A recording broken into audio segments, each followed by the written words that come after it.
Hello दोस्तों, अपन ने पिछली क्लास में ये पढ़ा था कि डिजिटल सम मेथड क्या होता है और कुछ न्यूमेरिकल किए थे।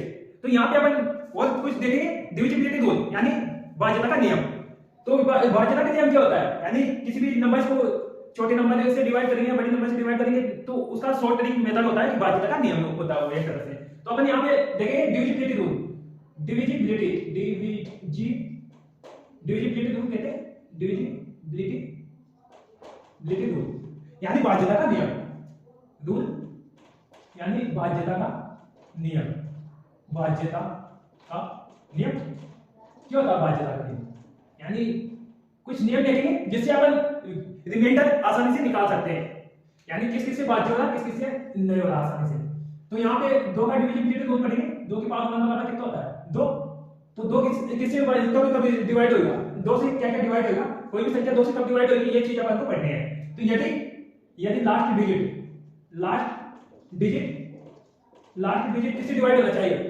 लास्ट डिजिट दो से डिवाइड हो जाएगी। किसी भी नंबर की लास्ट डिजिट कितना भी बड़ा नंबर हो, अगर लास्ट डिजिट दो से डिवाइड हो जाएगी तो कंप्लीटली डिवाइड हो जाएगा। तो लिख सकते हैं अपन लास्ट डिजिट दो से डिवाइड होना चाहिए या विभाजित होना चाहिए। विभाजित होना चाहिए। क्या होना चाहिए? यानी लास्ट डिजिट दो से विभाजित होना चाहिए या हो, ऐसे लिख सकते हैं। ठीक है। इसी प्रकार दो की पावर चार, सॉरी दो की पावर दो बराबर कितना हो जाएगा? चार। तो चार का डिविजिबिलिटी रूल क्या कहता है? यानी लास्ट टू डिजिट दो से चार से डिवाइड हो जाएगी तो ये कंप्लीटली हमारे चार से डिवाइड हो जाएगा। तो लास्ट टू डिजिट किससे डिवाइड होना चाहिए? डिजिट चार से डिवाइड होना चाहिए। चार से विभाजित या डिवाइड लिखो, डिवाइड हो, लिख सकते हैं सब। इसी प्रकार दो की पावर तीन कितना होता है? आठ। आठ का डिविजिबिलिटी रूल क्या होता है? यानी लास्ट थ्री डिजिट आठ से डिवाइड हो तो वो कंप्लीटली डिवाइड हो जाएगा कोई नंबर। जैसे दो लिख लो यहाँ पे, दो की पावर तीन बराबर कितना होता है? आठ। आठ का डिविजिबिलिटी रूल क्या कहता है? यानी लास्ट अंतिम थ्री डिजिट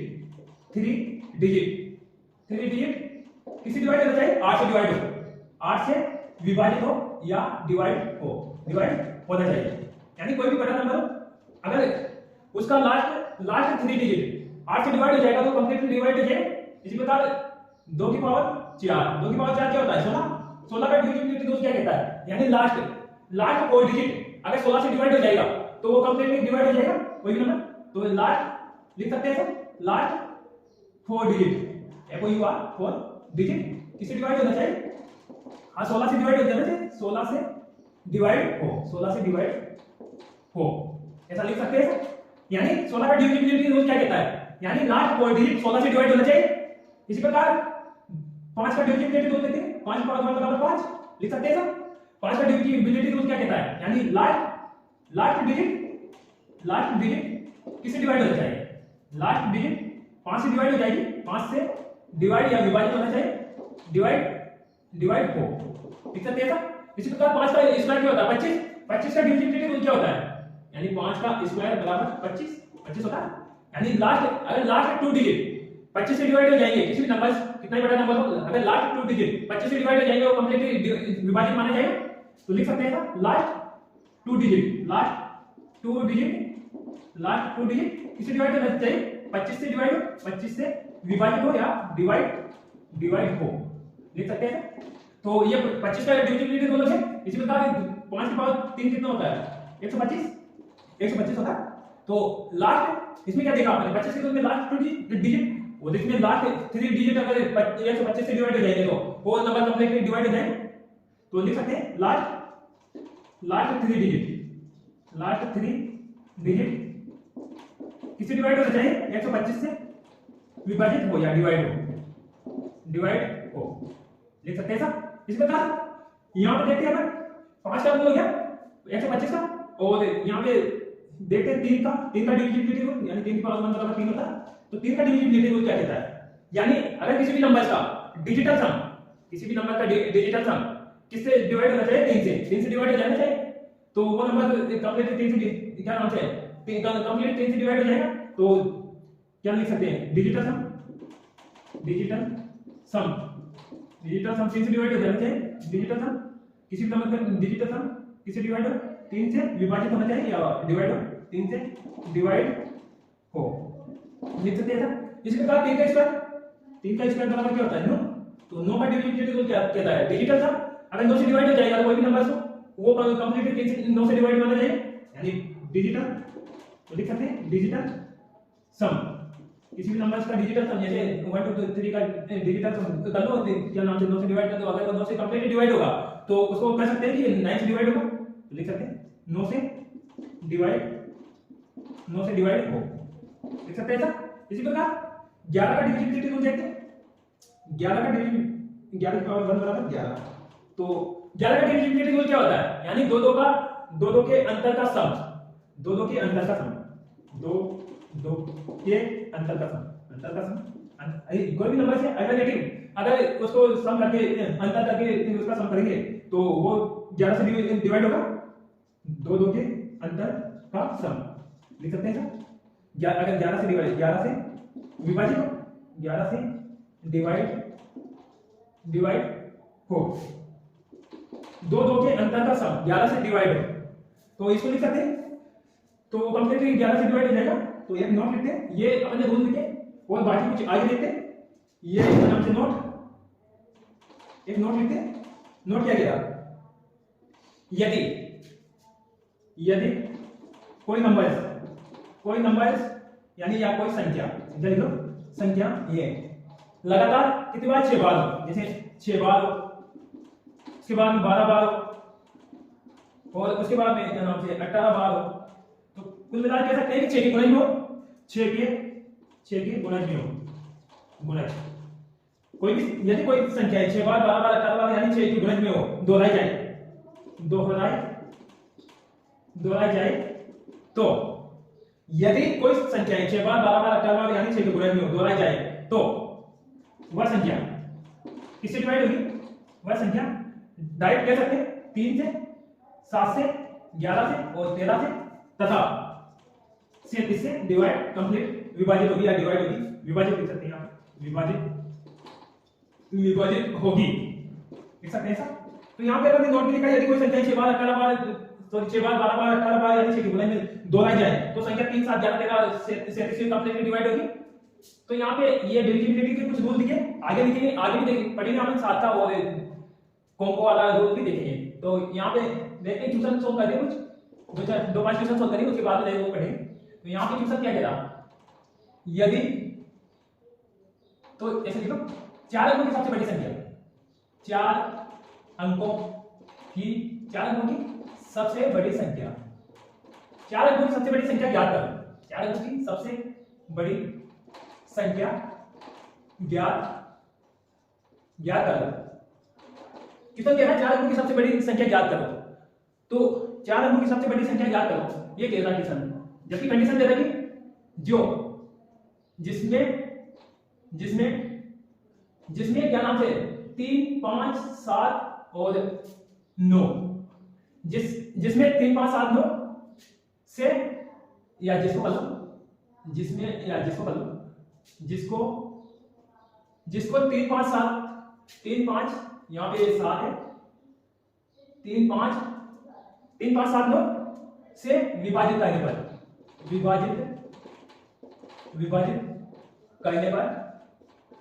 करने पर शेषफल क्या आ रहा, शेषफल विभाजित करने पर शेषफल कितना है 135 और 1357 आता है। तो ये क्वेश्चन दे रहा है, क्वेश्चन क्या कह रहा है 4 अंकों की सबसे बड़ी संख्या ज्ञात करो जिसको 3 5 7 9 से डिवाइड करने पर रिमाइंडर यानी शेषफल 1 3 5 7 आता हो। तो ऑप्शन दे रखा है इसमें, ये ऑप्शन 4 अंकों की संख्या है तो 99 तो आएंगे, किसी का ऑप्शन चेंज होगा यहाँ पे 99 और क्या नाम से 63 लिख लो, बी ऑप्शन लिख लो 99 और 64 लिख लो, इसी प्रकार सी ऑप्शन 99 और 63 लिख लो, इसी प्रकार डी ऑप्शन 99 और 66 लिख लो, ऐसा लिख सकते हैं। तो अपन देखते हैं 3 से डिवाइड होने पर क्या आ रहा, रिमाइंडर नंबर बचता।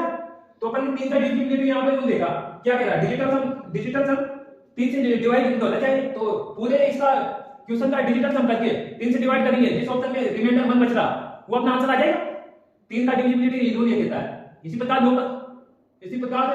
का भी ये कहता कि यदि ऑप्शन का डिजिटल सम करके 9 का भाग लगाने पे रिमाइंडर क्या 7 आ जाए तो अपना 9 वाले से भी कर सकते हैं। इसी प्रकार 7 का अपन ने रूल पढ़ा है, और यहाँ पे 5 का रूल है। 5 का रूल क्या कहता है, यानी लास्ट डिजिट 5 से डिवाइड होना चाहिए, और रिमाइंडर क्या बच रहा है यहाँ 5 वाले में 3 बच रहा, यानी 5 से डिवाइड करने पर सभी ऑप्शन का 5 से डिवाइड करने पर रिमाइंडर क्या आना चाहिए, 3 आना चाहिए।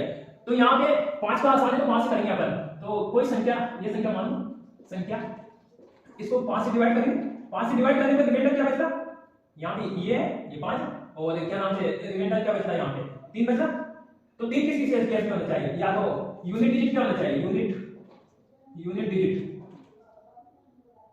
कितना होना चाहिए, यूनिट डिजिट यहाँ पे या तो 3 हो, अंतिम संख्या है, या 8 हो, तभी 3 बच सकता है, लिख सकते हैं ऐसा। तो यहाँ पे अपन एक चीज देखते हैं, 8 देखते हैं तो ऑप्शन में एक की जगह 8 लिख दिया, तो 3 वाला सही होगा, तो ज्यादा कैलकुलेशन करने से कोई मतलब है नहीं, तो ए ऑप्शन आ जाएगा, आप डायरेक्ट कह सकते हैं ऐसा। इसी प्रकार क्वेश्चन नंबर दूसरा देखते हैं, ये कौन सा क्वेश्चन नंबर 1, यानी 6 अंकों की सबसे बड़ी संख्या, 6 अंकों की सबसे बड़ी संख्या याद करो, सबसे बड़ी संख्या याद करो। क्वेश्चन क्या कह रहा है, 6 अंकों की सबसे बड़ी संख्या याद करो। कैसा कह रहा है क्वेश्चन, यहाँ पे 6 अंकों की सबसे बड़ी संख्या याद करो, कंडीशन क्या है, जिसको किसी डिवाइड कर, जिसको यहाँ पे 6 अंकों की सबसे बड़ी संख्या याद करो, और जिसको क्या नाम से 12 15 और 12 15 और यहाँ पे कुछ ले लो 20 और 24 तथा 26 का 30 ले लो, 30 से विभाजित करने पर क्या कहना क्वेश्चन, करने पर क्वेश्चन क्या कहना, यानी 6 अंकों की सबसे बड़ी संख्या याद करो जिसको 12 15 20 24 तथा 30 से विभाजित करने पर शेषफल क्या आ रहा, शेषफल क्या आ रहा, देखो 8 आ रहा, चलो यहाँ पे 8 और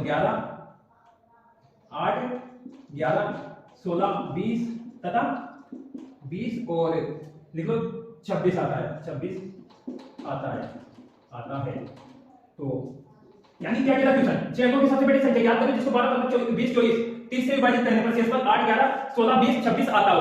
ऑप्शन क्या रखें यहाँ पे, ऑप्शन ले लो यहाँ पे, तो 99 दो बार तो आना है, उसके बाद पीछे के ऑप्शन चेंज होंगे, या तो यहाँ पे 56 लिख लो, चलो बी ऑप्शन लिख लो, 4 बार 99 तो आने 60 लिख लो, और सी ऑप्शन लिख लो 99 और उसके बाद में 64 लिख लो, एक ऑप्शन डी वाला यहाँ पे 99 और फिर 99 क्या नाम से 82 लिख लो, लिख सकते हैं। तो ऑप्शन तो कुछ भी हो सकता है, एक ऑप्शन सही है तो इसमें। तो यहाँ पे देखते हैं अपन डिविजिबिलिटी रूल लगाते हैं, यहाँ पे 12 को क्या लिख सकते हैं, 12 को यहाँ पे ऐसा लिख सकते हैं, यानी 3 × 4 लिख सकते हैं, एक बार 3 का रूल लगाएंगे, एक बार 4 का लगाएंगे, और रिमाइंडर 8 बच रहा है इस ऑप्शन से, वो ऑप्शन सही हो जाएगा। इसी प्रकार 15 का भी लगा सकते हैं, 3 × 5 लिख सकते हैं इसको, एक बार 3 का लगाएंगे, एक बार 5 का लगाएंगे। तो ये कॉम्बो रूल है जो आगे जाके पढ़ेंगे अपन। यहाँ पे और 20 है, तो यहाँ पे 20 वाला ऑप्शन है अपन वैसे ही 24 वाला है, तो इसको 8 × 3 कर सकते हैं, 8 का 3 का लगा सकते हैं। इसी प्रकार क्या नाम से 20 वाला ऑप्शन है, तो 20 वाला ऑप्शन अपन को दे रखा है, ये आसान लग रहा है अपन को। तो यहाँ पे एक चीज देखते हैं, अगर 20 को मल्टीप्लाई करते हैं किसी नंबर से, तो 20 यहाँ पे 20 क्या है, यहाँ पे भाजक है 20, भाजक को यहाँ पे भागफल से मल्टीप्लाई करेंगे, भागफल ले दो m1 ले सकते हैं, और रिमाइंडर क्या आ रहा है यहाँ पे 20 वाले में कितना आ रहा है, ये 16 लिख सकते हैं, 20 यहाँ से ये 16 आ रहा रिमाइंडर, तो 16 रिमाइंडर। इसी प्रकार दूसरे क्वेश्चन में दे रखा 30 वाले में 30 यहाँ पे भाजक है, 30 को मल्टीप्लाई करेंगे भागफल से, m2 दे दो भागफल लिख सकते हैं सर। और यहाँ पे क्या 30 में रिमाइंडर क्या बच रहा 26 आ रहा, 26 दे दो ये। तो यहाँ पे एक चीज देखते हैं अपन, यूनिट डिजिट इसमें दोनों में क्या आ रहा 6 आ रहा, तो यहाँ पे m को अगर 0 से मल्टीप्लाई करेंगे तो यहाँ 0 आ रहा, तो लास्ट डिजिट यानी यूनिट डिजिट क्या आएगा यहाँ पे, यूनिट डिजिट क्या आ रहा है यहाँ पे 6 आएगा, यूनिट डिजिट 6 आ रहा है यहाँ पे। तो एक चीज देखते हैं अपन, तो इसमें देख लो कि यूनिट डिजिट पहले तो शुरुआत में देख लो कि क्या आ रहा है, 6 आ रहा है किसी ऑप्शन में लास्ट में, तो यहाँ पे पहले क्या करना, अपन को पहला ऑप्शन 6 दिख गया यहाँ पे, तो इसको ठीक करेंगे, ज्यादा कैलकुलेशन करेंगे क्योंकि अपन को ज्यादा टाइम